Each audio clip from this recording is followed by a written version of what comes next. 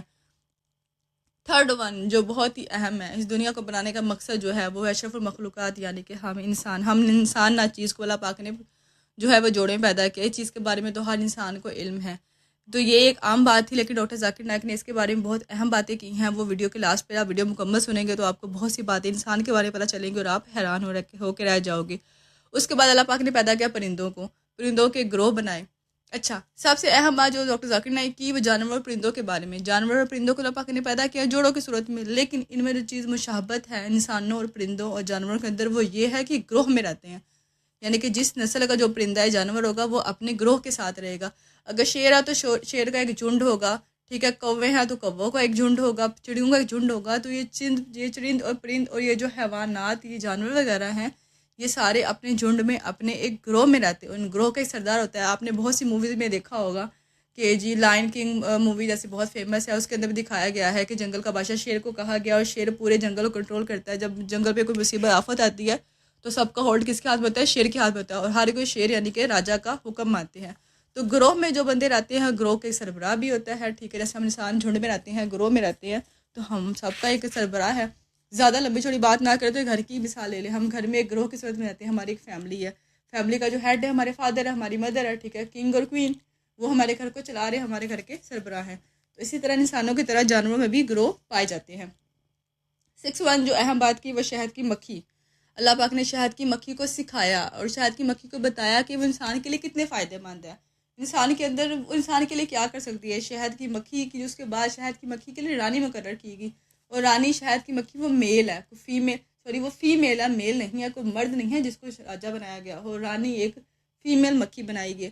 شہد کی مکھیاں جو ہیں وہ الگ الگ پھیلتی ہیں، الگ الگ پھولوں سے رس چوستی ہیں، درختوں کا رس چوستی ہیں، اور وہ رس چوسنے کے بعد ہمارے لیے شہد پیدا کرتی ہیں. شہد کی مکھی میں شفا نہیں ہے. شہد کی مکھی جس پودے کے اندر سے وہ رس چوستی ہے، اس رس کے اندر شفا ہوتا ہے. وہ جو رس ہے وہ مل کے ایک شہد بنتا ہے، اور شہد انسانوں کے لیے بہت ہی مفید اور بہت ہی آمد ہے. یہ اللہ پاک کی بہت بڑی نعمت ہے، بہت بڑی نعمت ہے. اور شہد کی مکھی کو حکم دیا گیا کہ وہاں چھتا بناؤ جہاں انسان ہو، تاکہ تمہاری وہ شہد سے فائدہ مند ہو سکے. تو شہد کی مکھی آپ نے دیکھا ہوگا زیادہ تر جو شہد کے چھتے لگے ہوتے ہیں ہمارے ارد گرد کہیں سوسائٹی میں کہیں لگے ہوئے ہوتے ہیں. تو شہد کی مکھی کو اللہ پاک نے بہت ہی اہمیت دی ہے. اس کے بعد بات کرتے ہیں مکڑی کی. اب مکڑی ایک بہت ہی ہمارے یہاں بہت ہی گندا جانور چرند سمجھا جاتا ہے. ایک انسیکٹ ایسا ہے جو کہ اچھا نہیں سمجھا جاتا ہے، لیکن مکڑی وہ کیڑا ہے جس کا ذکر قرآن مجید میں بھی ذکر کیا گیا ہے. قرآن مجید میں مکڑی کی بہت ہی خوبصورت کردار بیان کیا گیا. حضرت صلی اللہ علیہ وسلم کی جان کی حفاظت کرنے والی بھی ایک مکڑی ہی تھی، لیکن اس کے بعد مکڑی کو بیوقوف کہا گیا ہے، یا پھر یہ کہا گیا ہے کہ وہ کم عقل ہے. یا مکڑی کی مثال ایک شرک کرنے والے جیسی ہے، جو کہ ایک خدا کو چھوڑ کے دوسرے خدا کی بات کرتے ہیں. وہ اپنا گھر بناتے ہیں، اپنا محل بناتے ہیں، لیکن وہ گھر کمزور ہوتا ہے. وہ کبھی نہ کبھی ٹوٹ جاتا ہے اور وہ اپنے مالک کی پکڑ میں آ جاتا ہے. اسی طرح مکھی اپنا گھر بناتی ہے. مکھی کا گھر باریک جو ہے وہ جالے سے بنا ہوتا ہے، وہ اتنا نازک ہوتا ہے کہ وہ ہوا کے جھونکے سے بھی ٹوٹ سکتا ہے. اور اس کے بعد انہوں نے مکڑی کی ایک بہت بڑی بات جو واضح کی کہ مکڑی جو ہے وہ اپنی اتنی سیلف لور ہوتی ہے کہ وہ اپنی جان بچانے کے لیے اپنے جو ہے وہ ہسبینڈ کو بھی وہ داؤ پہ لگا دیتی ہے. جب چونٹیاں اس پہ حملہ کرتی ہیں یا پھر وہ خود اپنے ہسبینڈ کو مار دیتی ہے صرف اس لیے کہ وہ جو جال اس نے بنایا ہوتا ہے، اس نے بنا ہوتا ہے، اس پہ حکومت کرنا چاہتی ہے. تو خیر اللہ پاک نے ہر چیز میں، چرند پرند میں ہمیں تو نظر نہیں آتی، ہم انسانوں میں اتنی طاقت نہیں ہے. اللہ پاک نے ہر چیز کے اندر حکمت پیدا کی، ہر چیز کا ایک نظام بنایا، ہر چیز کا ایک قانون بنایا ہے. اس کے بعد سب سے اہم چیز جو بیان کی وہ ہے چونٹی. چونٹی کا ذکر بھی قرآن مجید میں بہت جگہ پہ کیا گیا، چونٹی کا واقعہ بہت جگہ بیان کیا گیا ہے. چونٹی کے بارے میں تھوڑی سی انفارمیشن تھی، میری تھوڑی سی سرچ تھی، لیکن مجھے اتنا ڈیپلی اندازہ نہیں تھا کہ چونٹی کے بارے میں اتنی اہم معلومات دی گئی ہے کہ چونٹی جو ہے اس میں جو ہم انسانوں سے ملتی چیزیں وہ کیا ہے کہ جو چونٹی ہے وہ ہم انسانوں کی طرح ہے. مطلب کہ ہم انسانوں میں جب کوئی مر جاتا ہے تو ہم اس کی لاش کو دفناتے ہیں، تو سیم چونٹیاں بھی یہی کرتی ہیں. چونٹیاں میں بھی جب کوئی مر جاتا ہے تو وہ اس مری ہوئی چونٹی کو اٹھا کے اس کا دفن کا میں زیادہ اضافی ورڈ کر دیا، دفن کا نظام ضرور کرتے ہیں کہ اس کو دفناتے ضرور ہے. تو یہ بات چونٹیوں انسانوں میں کامن ہے. اس کے بعد چونٹیاں جو وہ بھی گروہ میں رہتی ہیں، چونٹیوں میں اللہ پاک نے ایک نظام پیدا کیا، ان کی اپنی ایک دنیا ہے، ان کا ایک اپنا ایک قانون ہے. وہ بہت ہی ایک اچھے نظام کے تحت، بہت ہی ڈیولپ نظام کے تحت وہ اپنی زندگی گزاری ہے. لیکن ہم انسانوں کو اللہ پاک نے وہ آنکھ، وہ عقل، وہ کار نہیں عطا فرمایا جو ان کو دیکھ سکے، سن سکے یا سمجھ سکے. اس کے بعد چونٹیوں کو اللہ پاک نے بہت زیادہ علم سے نوازا ہے، بہت زیادہ عقل سے نوازا ہے. ان کی سب سے چھوٹی سی مثال جو بہت ہی کامن ہے کہ چونٹیوں کو اللہ پاک نے اتنا علم دیا ہے کہ کون سی چیز زمین میں جو ہے وہ تم نے ذخیرہ کرنی ہے تو وہاں سے نیا پودا نہ نکلے. اب اگر ہم گندم کی بات ہی کر لیں، ہم گندم کے 2-4 دانے لیں، ہم اس کو سٹور کرنے کے لیے زمین میں دبا دیتے ہیں، جی ہمارے یہ سیو رہے. لیکن کچھ عرصے بعد تو زمین کے اندر وہ جڑیں پھیلنا شروع ہو جائیں گی، وہ جو بیج ہے وہ تو پھل دینا شروع ہو جائے گا. تو چونٹی نے کیا کیا؟ چونٹی گندم دانے اکٹھے کرتی ہے. تو اللہ پاک نے اسے اتنی حکمت سے نوازا ہے کہ وہ دانوں کو 2 ٹکڑوں میں ڈیوائڈ کر دیتی ہے تاکہ اس کے اندر نیا پودا نہ بنے اور وہ تر و تازہ رہے اور وہ ان کے لیے سٹوریج کا کام کرے. وہ اپنے آنے والی جس سے چیزیں وہ سٹور کر رہی ہوتی ہیں سیزن کے لیے، وہ وہاں پر محفوظ رہے. تو اللہ پاک نے ایک چھوٹی سی چیز کو اتنی زیادہ علم و عقل سے نوازا ہے. تو سوچنے کی بات ہے، انسان اشرف المخلوقات ہے جسے اللہ پاک نے ہر چیز سے افضل رکھا ہے، تو ہمیں کتنی زیادہ عقل سے نوازا کیا گیا ہوگا. لیکن وہی نا ہماری جہالت کا اندازہ یہ ہے کہ ہمیں جو عقل دی گئی ہم اس کا جو 5% حصہ بھی استعمال نہیں کرتے. شہد کی مکھی کی بات ہوگی. شہد کی مکھی میں شفا رکھی گئی ہے، یہ چیز کا سب کو علم ہے. اس کے بعد یعنی اگر ہم بات کرتے ہیں اہم ٹاپک پر، جو اس ویڈیو بہت ہی خاص حصہ ہے، آپ نے ویڈیو مکمل سنی ہوگی تو امید کرتی ہوں آپ کو سمجھ آئی ہوگی. انسان کے وجود کا تصور کہ انسان کا وجود ایک قطرے سے، ریڑھ کی ہڈی اور ٹانگوں کے درمیان سے ٹپکنے والے ایک قطرے سے انسان کا وجود ہے وہ بنا ہے. ٹھیک ہے، انسان کا جو پیدا ہوتا ہے وہ گردوں کے پاس ہوتا ہے، عورت کے رحم میں.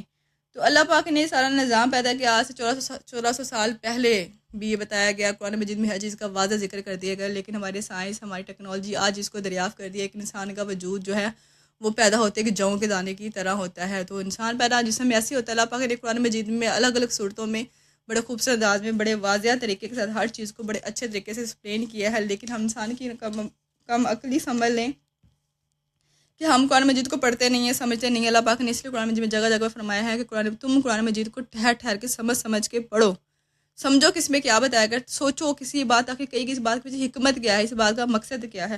تو اگر ہم سر باتیں سوچے سمجھے ہمیں پتہ چل جائے تو ہماری زندگی کا مقصد ہی کیا تھا، ہماری زندگی ہی بدل کے رہ جائے.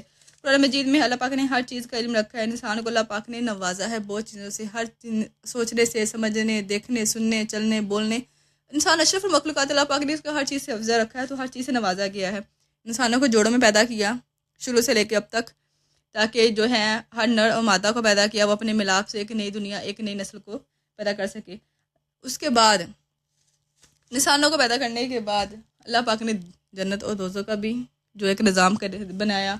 جنت اور دوزخ میں آپ خوب طرح سے واقف ہیں کہ کچھ لوگوں کا یہ کہنا ہے کہ جی ہمیں کیا پتہ آخرت کی زندگی کیسی ہے، قبر کے معاملات کیا ہیں، کیا پتہ جو ہم سوچتے ہیں وہ نہ ہوں. یہ کچھ حد تک ٹھیک بھی ہے، ہمیں نہیں پتہ ہم جس دنیا میں رہنے ہیں وہ دنیا کی حقیقت کیا ہے، یہاں پہ کیا ہو رہا ہے کیا نہیں، کیا پتہ یہ جو وقت ہمارا چل رہا ہے یہ کچھ سیکنڈ کا ہو یا کئی صدیوں کا ہو. ہم جس ٹائم زون میں ہم گزرے ہیں ٹائم زون کیا ہو، ہمیں نہیں پتہ کہ ہمیں جو کہا گیا ہے قبر کے عذاب کے بارے میں وہ کیا ہے.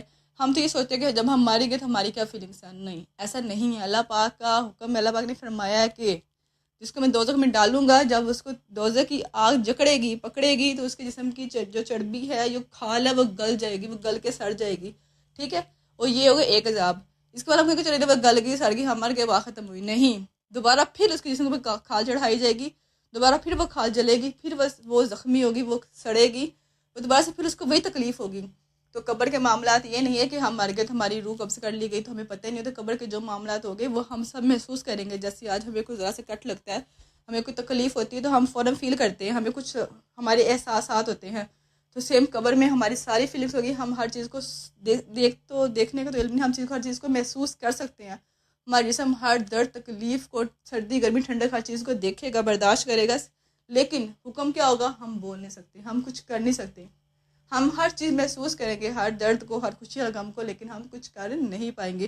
تو اللہ پاک کے عذاب سے پناہ مانگے، اللہ پاک کا حکم مانے، ایک خدا کی عبادت کرے، شرک بہت بڑا گناہ ہے، اس سے بچے، لوگوں کو بچنے کی تلقین دے۔ آج کی ویڈیو جو تھی بہت زیادہ اہم اور بہت زیادہ خوبصورت تھی۔ یہ ویڈیو صرف ہمارے مسلمانوں کے لیے بلکہ نان مسلم کے لیے بہت ہی نالج فل تھی۔ میرے بہت سے یوٹیوبر فینس جو ہیں وہ جو ہے انڈیا تعلق رکھتے ہیں، ملیشیا سے، اور بہت سے ہمارے سے بھی ویڈیو دیکھنے والے ہیں۔ اگر آپ سب کو ویڈیو اچھی لگی ہو اور اگر آپ کے کوئی ایسے دوست جو نان مسلم ہو، ٹھیک ہے، ان کو اپنے اسلام کے بارے میں بتانے کے لیے بہترین ویڈیو ہے، اس ویڈیو کو زیادہ سے لوگوں تک شیئر کریں، اسلام کی معلومات لوگوں تک پہنچائیں تاکہ لوگوں کا دل نرم ہو، لوگوں کو تھوڑا علم و عقل ہو کہ ہمیں خدا نے پیدا کیا، اس کے ساتھ ہم نے شرک نہیں کرنا ہے۔ اس ویڈیو کو ذرا سے لوگوں تک شیئر کریں۔ اگر ویڈیو اچھی لگی ہو تو ویڈیو میں کمنٹ لازمی کرے گا، چینل کو پلیز سبسکرائب کر دیں۔ کوئی بھی آپ کا سوال ہو، میری کوئی بات آپ کو سمجھ میں نہ آئی ہو یا آپ کے علم میں میرے علم میں اضافہ کرنا چاہتے ہوں تو مجھے لازمی کمنٹ میں بتائیے گا، میں آپ کے کمنٹ کا انتظار کروں گی۔ پھر ملتے ہیں اگلی ویڈیو میں، مجھے دیں اجازت، اللہ حافظ۔